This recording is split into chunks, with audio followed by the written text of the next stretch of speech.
लालू जी का लड़का 9वां class pass नहीं किया, लेकिन लालू जी को चिंता है कि हमारा लड़का बिहार का राजा बने।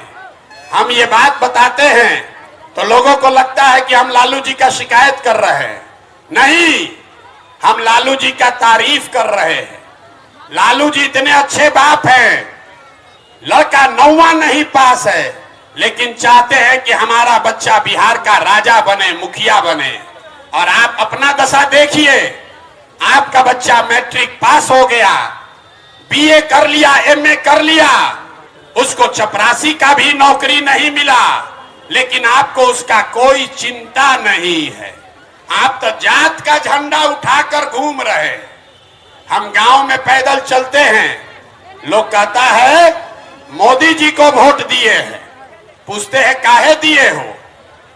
बोलता है मोदी जी का सीना 56 इंच का है, मोदी जी पाकिस्तान को सबक सिखा देंगे, दुनिया में देश का नाम कर देंगे। देखिए बिहार के लोगों का दुर्दशा।